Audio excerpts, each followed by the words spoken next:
Hello, everyone. Once again, my name is Ramki. Welcome to the Weekend Wellness session. This is 4. And today we have our presenter, Darlene Godwin. And basically, Darlene, I know her at least for the last 6 years now. She's a health coach and she has a lot of credits to her name. So I'm going to try to read all of them.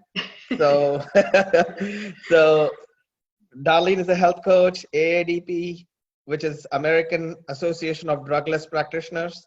She's a certified personal trainer. Of course, she does teach people swimming too.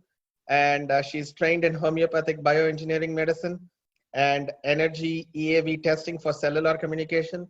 A lot of my patients that was referred by Darlene have multiple complications, which Darlene has helped them through this process. And she also has ASEA, which is a supplement drink. Darlene, correct me if I'm wrong. And she has her own page for that. And the best part is I was also one of the guests in her radio host show in Voice of America. And she also does, essential oils. And she has a newsletter called Better Life, and where she does, it's a newsletter on healing the body through food, natural therapies, and self-care. So presenting here, Darlene, she's going to talk today. Today's topic is going to be on, I'm going to make it very simple and say basically what we can buy in the grocery stores in the current situation to help fight COVID. So Darlene, I'm going to share the screen to you now. So yep, here you go. Yeah, thank you. That was, I know it's a mouthful, but thank you for all of that. It's always a pleasure knowing you and doing business with you. And so we've come full circle with my radio show interviewing you, and now you've done it for me. So there we go. Gracious, thank you very much for doing that. So yeah, so today's topic, Ramki got it right on the head. Is about nutrition. It's about how to find nutritional immune support at the grocery store. So we're dealing with a very serious virus right now. So I always believed in my practice and just in life that we live and we die at the cellular level. So I wanted to talk a little bit, just very briefly, I'm not a scientist, about defining the COVID-19 virus. The cell structure of it, corona meaning crown, if you think about the crown on your head with the little prongs, these cells actually have little prongs on them and they attach to our healthy cells. And when they stick to it, they can penetrate inside that cell and then they cause damage, and then they multiply with cell division going into other unhealthy cells. So what we want to try and do is protect our cells from the infection itself and deal with it on a cellular level, and we do that through our food. We're doing a great job right now with external sanitation and sterilization. We're doing that today. We're doing a great job on that, but what we need to start focusing on is the internal part of protecting the cell wall and its surrounding cells through proper nutrition. So as we know with humans, every inch of our bodies is made out of cells. And human cells, they only divide into certain cells to do certain functions. So a brain cell cannot become a lung cell, and a lung cell cannot become a brain cell. Each cell has its own function and ability to do its work.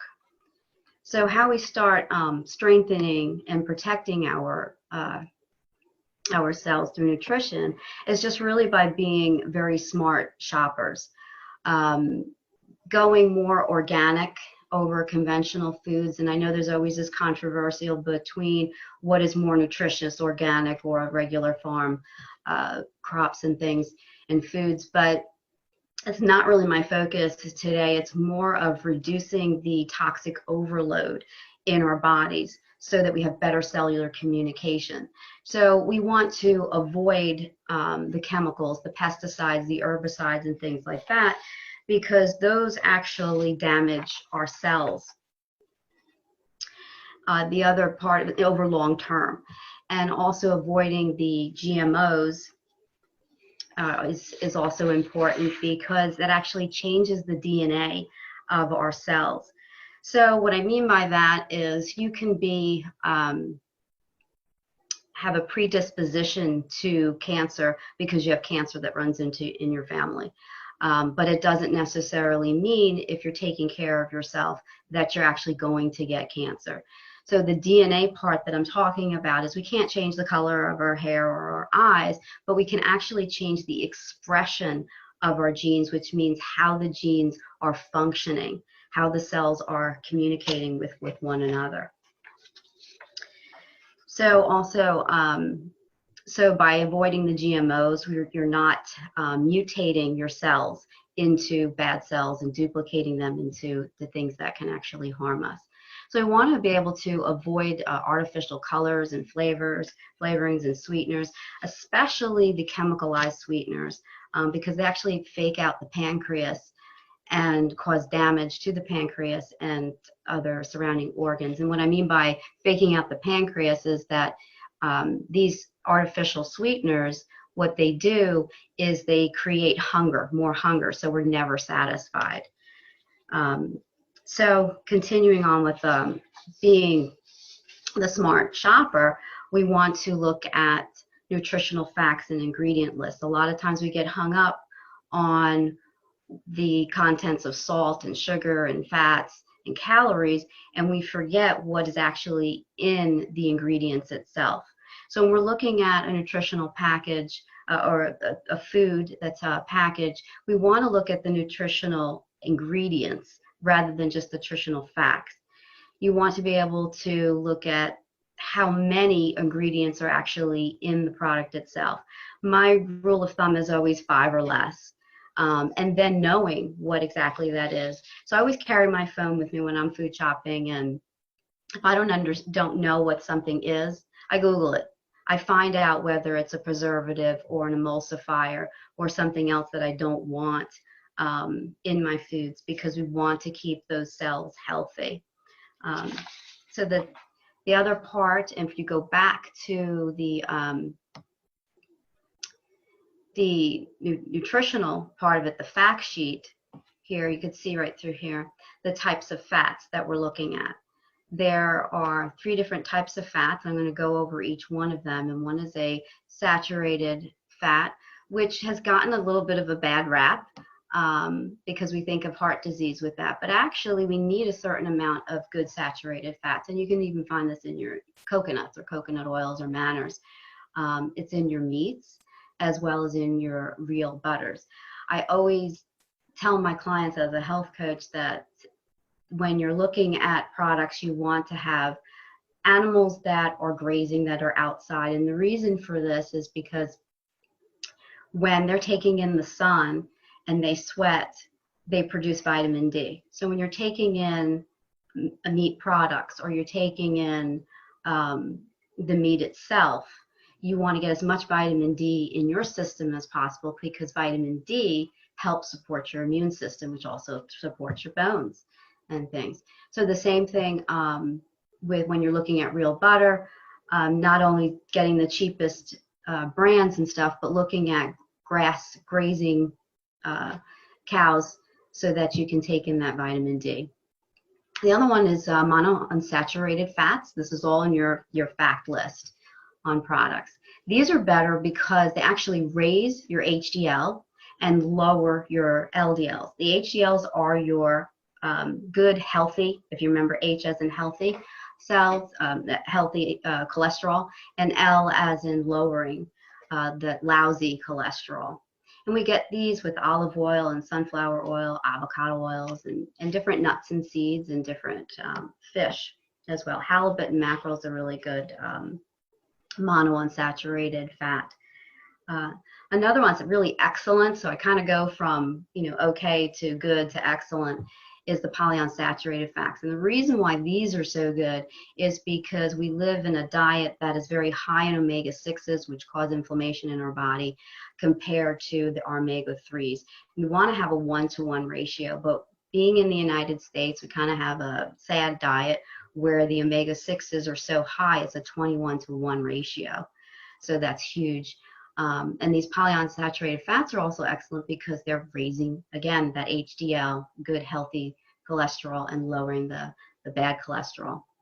You find these in flax seeds and flax meal and flaxseed oils. The reason why I put flaxseed meal in there is because you want to stay away from wheat products as much as possible, because that's creating inflammation, which is creating more work for your body to keep yourself in check. Flax meal I use for as breadcrumbs instead of using wheat, so that's a good alternative. Walnuts are also a great source of the polyunsaturated fats, as well as the fish. And what I always tell my clients as a health coach, that with the fish that you purchase, you always want it to be wild caught, with not being farm raised as much, unless you know your fisheries, because the wild cold fish is better for you, because the ones that are raised, farm raised, what ends up happening is they're feeding the fish pellets, and those pellets will contain grains and fillers, and most of the time they're genetically modified, and they're also swimming in antibiotics, so because they're in close quarters. So when they're swimming around like this, they're taking in these things. They're taking in the GMOs, they're taking in the antibiotics, and the antibiotics is not something that you need right now. You don't want to create a bad gut flora. So just remember that when you're taking in meats, like the fish, you're taking in whatever they have taken in. So that's why I always say wild caught is, absolutely the best. Then you've got your trans fats, or your trans fatty acids. Those are the absolutely worst. They actually will raise your bad cholesterol and lower your HDLs. So if you want to think about heart disease, you want to think about margarine. Margarine is actually about 2 molecules away from plastic, so you don't want that. Most of the time you're finding these trans fats in your processed foods, your junk foods, your candies, your chips, and your sodas, and the yummy things that we usually like, those flaky pastries and things. And also peanut butter. High quality foods is always really, really important. You can always switch out better qualities than other, and not always go with the cheapest brand. Peanut butter should only have, when we talked about the ingredients, 5 or less, should only really have 3 ingredients. It should be your peanuts, your maybe some salt, and an oil, a good healthy oil, and not a trans fat. So you can have peanut butter, just watch the ingredients of that. And then there's these hidden sugars. The hidden sugars, you want to avoid them because a lot of labels are deceitful as well. They say no sugar or 0 sugars, and there's really no such thing. Everything is chemicals, and it's chemically processed sugars. And it actually will slow down the communication of your cells and making your cells very rigid. So what that does is it changes your cells from like a round oval shape that's floating around really nicely next to each other into flattening them out and causing them to be very jagged like glass. So if you're taking in too many sugars, and a lot of times processed sugars, when the cells become jagged like that, it's almost like dropping glass on the floor, if you think of it that way. These rigid cells, they can't absorb nutrients as well as a healthy, round, supple cell. So that's why these different sugars are actually bad for you. So you have your, look for these sugars in corn syrup, high fructose corn syrup, dextrose, that's made out of a grain. Most of the time it's not going to be a non-GMO product. The maltose is a wheat, which is also, again, not going to be non-GMO, and it's also causing inflammation in the body. Remember that inflammation in itself is the root cause of all diseases. So we want to not have our bodies work so hard in reducing and keeping that inflammation down. So multidextrose is another one that has both, like the corn and the wheat. And then you have glucose, which is actually the dextrose, and the fructose, which is also a high fructose corn syrup as well. And these store our fat, so it's very hard to lose weight if we're on these as well. So the alternatives that we can actually start looking for in the grocery store is your sweeteners that are more slow releasing. so you don't have these spikes of, sugar highs and sugar lows. And you can get that with the honey, with the bees that pollinate. One thing I always point out with the honey is right now, and I've noticed this in grocery stores, even for myself, the pollen right now is so intense and it's so thick, and you'll see the green on your cars as well, that when we're going into the grocery stores, we're automatically coughing, and everybody around you is getting paranoid and thinking that, oh, you have a coronavirus. But really, it's just a lot of allergies that's going around right now. So if you take a spoonful of honey before you leave the home, that will help with reducing the your allergies from going on. And as long as it's local bees that are pollinating and not, a honey from Vermont or something. Another sweetener that's really good, slow releasing, is agave, and it comes from the cactus, and stevia. Be careful of stevia because there's a lot of products out there that say they have stevia in it, but then they put in fructose and glucose and all these other things. So it doesn't make it as pure form as the plant form of stevia. So just be careful of that. And you also can do maple syrups or rice syrups that are 100% real with no artificial flavors and colorings in them as well. So now that you've become a little bit smart shoppers and you've learned the ingredients, I want to move on to the whole foods and creating a healthier, balanced plate. And the reason why I say balanced plate is because today we don't know what a balanced diet is. We're shopping for our food through a window at drive-thrus, and we're having meals that are only have one thing in it, one course meal, or we're having too much grains and not enough proteins and fats and things like that. So to me, a healthy balanced plate is something that has your protein in it, a healthy fat. We talked about those fats, raw vegetables, cooked vegetables, and fruits that are high in protein, and fermented foods. So defining the protein a little bit here. I hope I'm not going too fast. As protein is very important. A lot of times we're thinking of immune system, we start thinking of vitamin C and taking supplements and things. But I want to be able to get all of this in your diet. And the reason why I'm pointing so closely to protein is because it's a very important component of every cell. Your body uses protein to build and repair tissues and to make enzymes and hormones and build your bones and your cartilage and your skin and your blood, which is made out of cells. And the body doesn't store protein, so we have to actually ingest protein every day. And when proteins are taken in, the body then breaks it down into amino acids so that these amino acids can do all these different functions I just talked about with the enzymes and the hormones and all of that. But it also includes regulating the immune system, which is what is really, really important right now.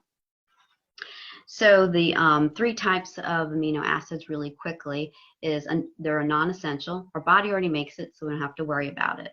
And then there's conditional. Right now we're under a lot of stress and illness is going around. So the body is a wonderful bio mechanism that will create different amino acids in us so that we can deal with these stresses and illness. So again, we don't have to worry too much about those either. But the essential ones is the ones that we must eat and ingest every day, and that's why they're called essential. So we're getting these 9 amino acids to build the immune system, and we can do that by eating proteins with our food. So again, there are different types of meats that you can eat, everything from beef, chicken, pork, fish, shrimp, crustaceans. But if you are a vegetarian, I wanted to cater to them a little bit today. You want to get in more products like seitan and tofu, tempeh, edamame, and adding nutritional yeast to your diet to get as much protein as you can, because that's the hardest thing for a vegan to do, is to get in more protein. And also the proteins are coming from your dairy. Sheep's milk is actually the best source of protein. But there's also, and again, you want them to be grazing to get in that vitamin D as much as possible. Great sources of cheeses that have a lot of protein in them is your Swiss and your provolone, your Munster and your feta cheeses. So instead of buying these imitation processed cheeses, and they actually say a processed food, it doesn't even actually say cheese on the packages, the ones that are in these little plastic envelopes that you undo. You want to stay away from them because they're not even a real food. So sticking with your more traditional, cheeses that actually have the protein in them is better. With eggs, we've gotten kind of hung up on dividing the egg and getting rid of the yolk and just eating the whites to reduce cholesterol. But we need, like I said, that cholesterol. We need saturated fats in our diet for brain function, to keep us satisfied longer, so that we don't have that lull in between the day, so we can get from one meal to the next. And that's what fats do. It keeps us satisfied longer. So getting back to the egg, when you are dividing that yolk, you have now taken a perfect protein and gotten rid of a lot of things, a lot of your amino acids like tryptophan and things like that. So you want to keep the egg whole. If you're concerned about cholesterol, maybe make a 2-egg omelet instead of a 3-egg omelet. But you want them to stay in their whole form. And also with eggs, just like with other animals, you want them to be out in the sunshine. So you want them to be free ranging. There's a lot of misconceptions at the grocery store with the difference between cage free and free range and organic. And people don't see why they should pay so much for organic. But the thing of it is that they're going to have a healthier diet, number one. They're not going to have those GMOs and those pesticides and things like that. They're also getting sunshine.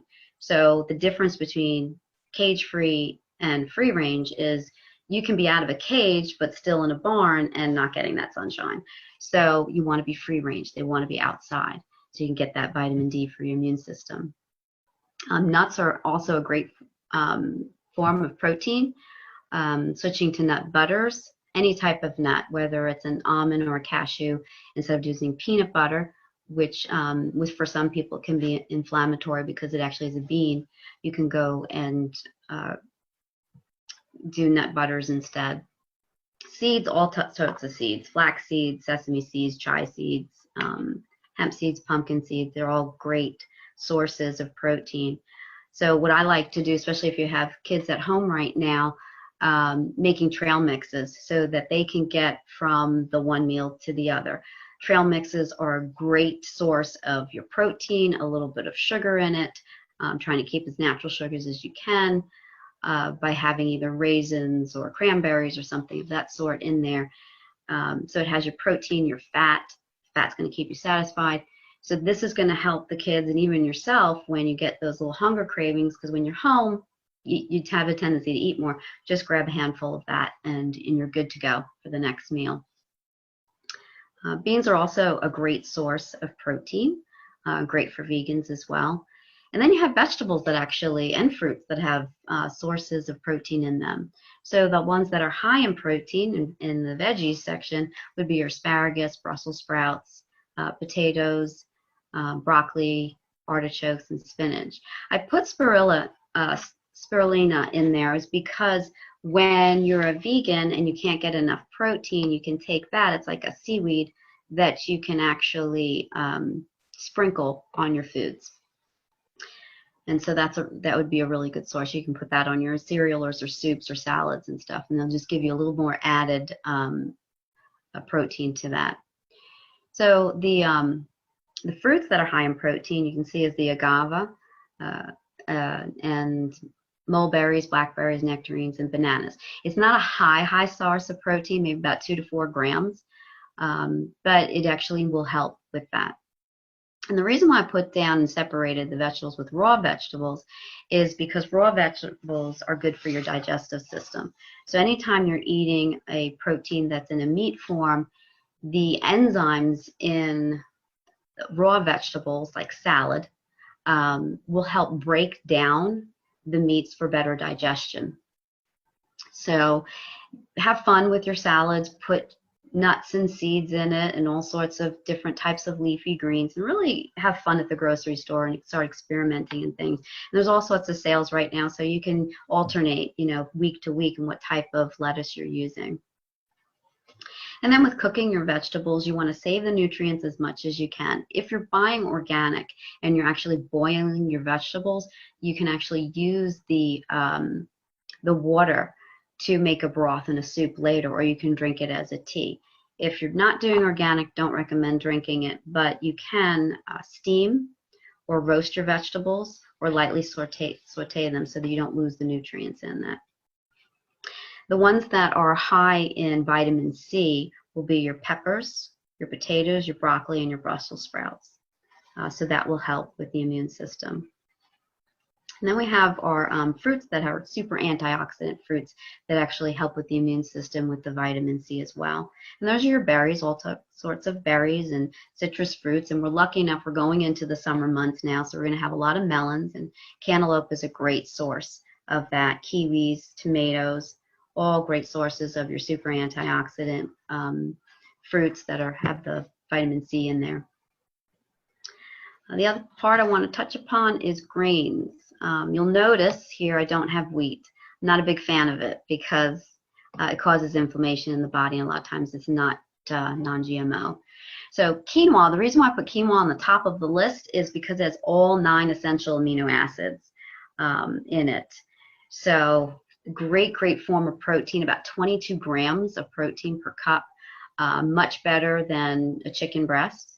So if you haven't tried a quinoa, I suggest you try it and put it in a broth, and it's a lot easier to cook than rice, a lot quicker as well.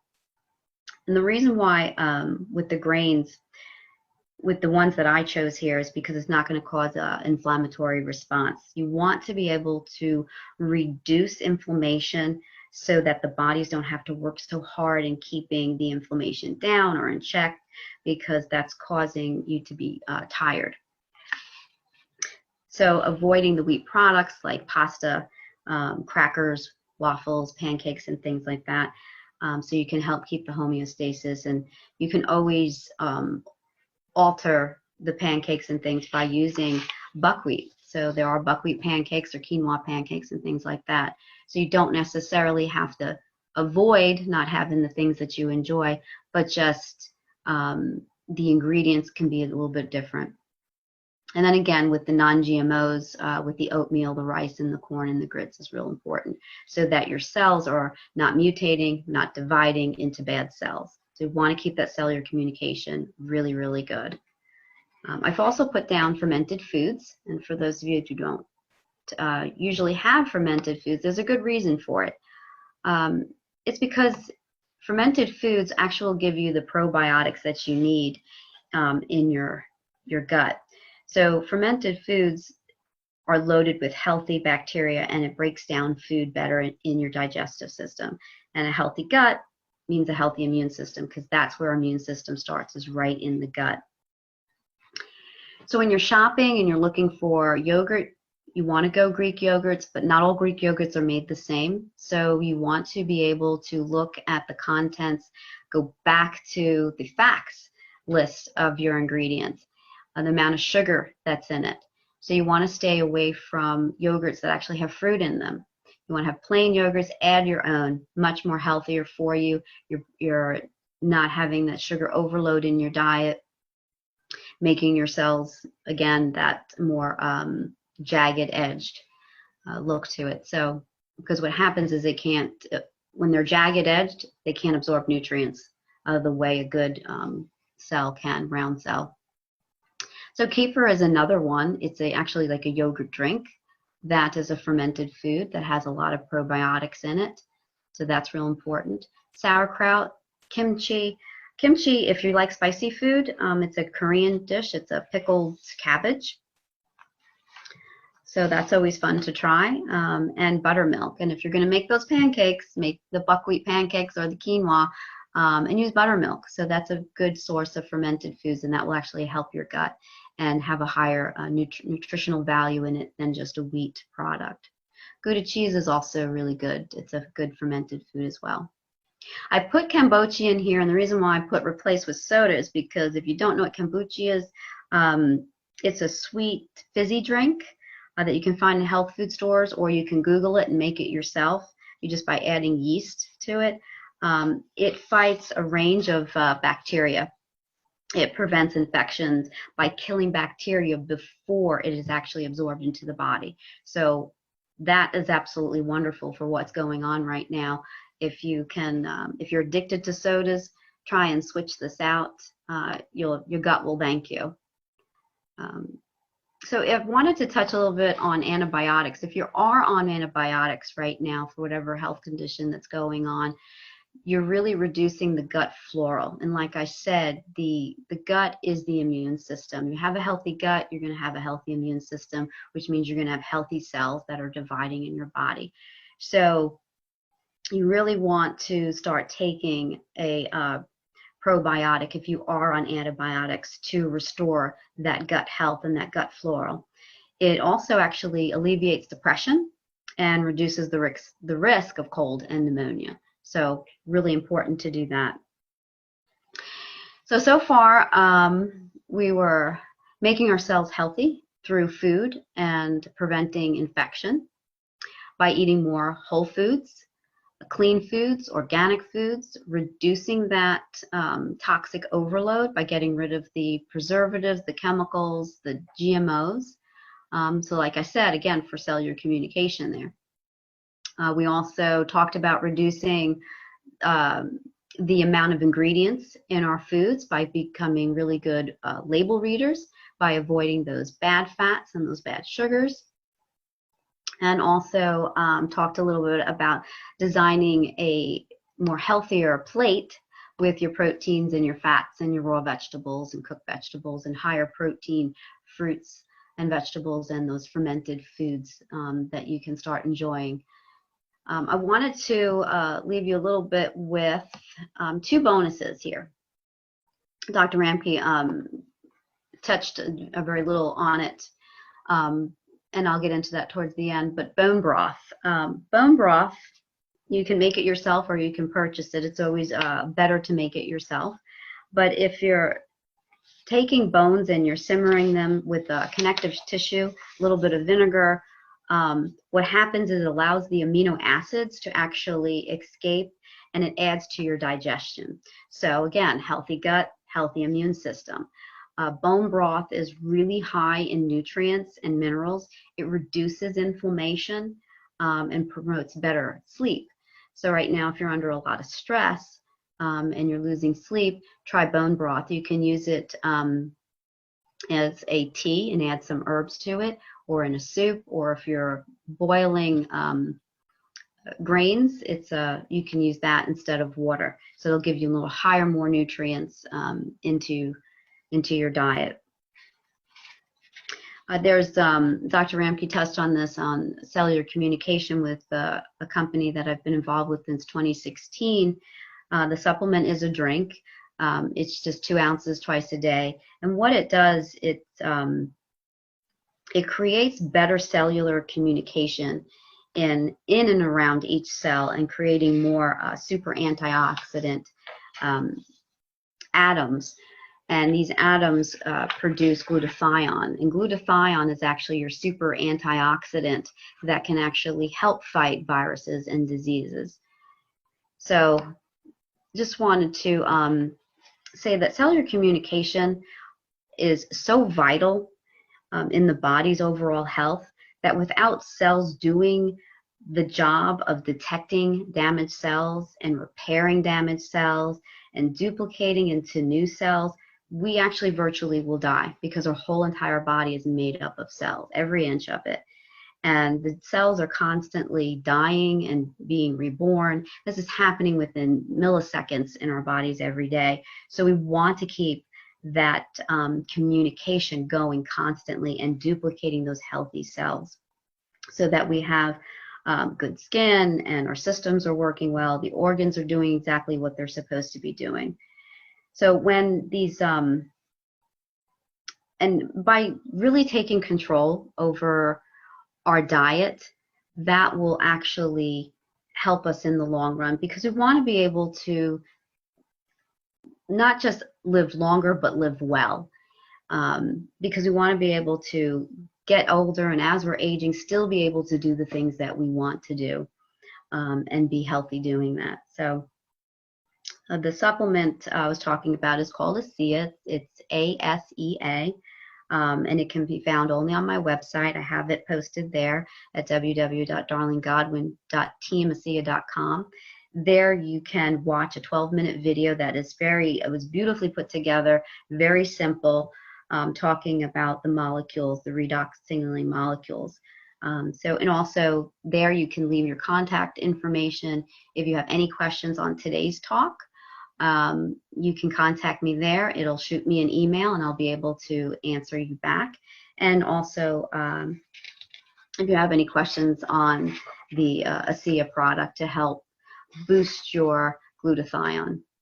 So, and that's it. So I hope you enjoyed learning about how you can find nutritional support at the grocery store. You've become smarter shoppers and label readers, and you're able to put together a better meal, including those proteins, those fats, those fermented foods, and those good vegetables and fruits and super antioxidants. So thank you, Dr. Ramke, for having me today. Thank you, Darlene. Excellent. Very good information, I think, for all of us. Mm-hmm. So if anybody has any questions for Darlene, you can go ahead and ask her now. So.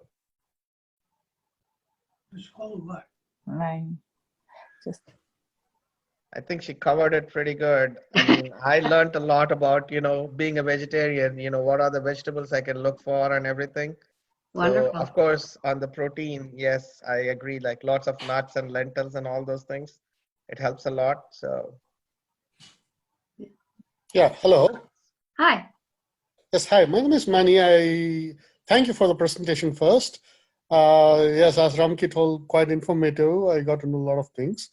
But apart from that, I just have a doubt. We go and buy all supplements of vitamins and other tablets. Is that really necessary as a normal person? Well, it depends upon your diet. One of the things I do in EAV testing, I actually take your supplements and test your body against it to see if your body actually is responding well to it.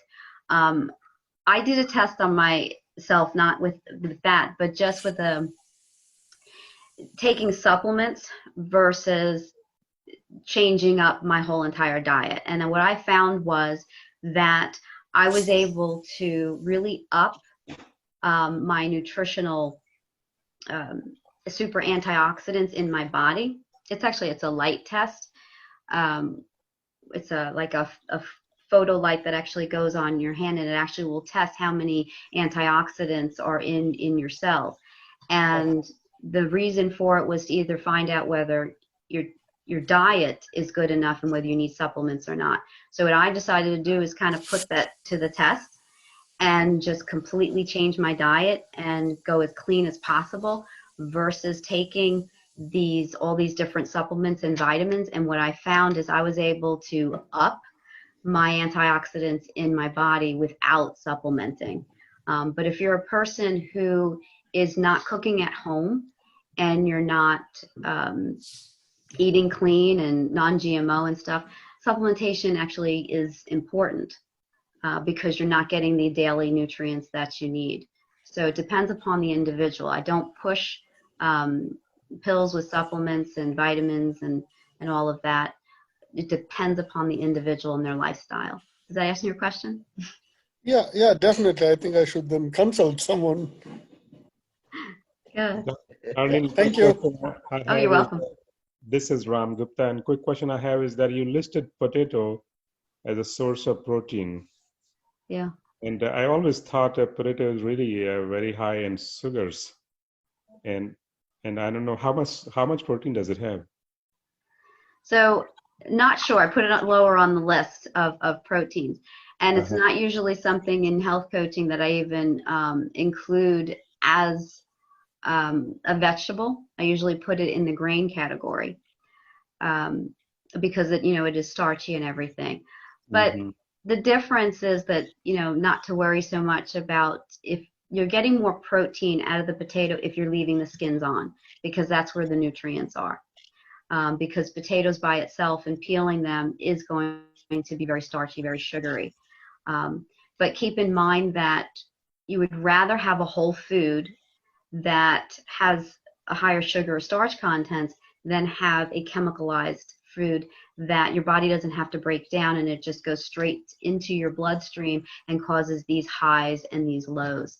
So a potato is not usually something that somebody eats by itself. They're going to pair it. They're going to pair it with another protein because it's not a complete protein. Mm-hmm. Does that make sense? Thank you. Yeah, thank you. Yeah.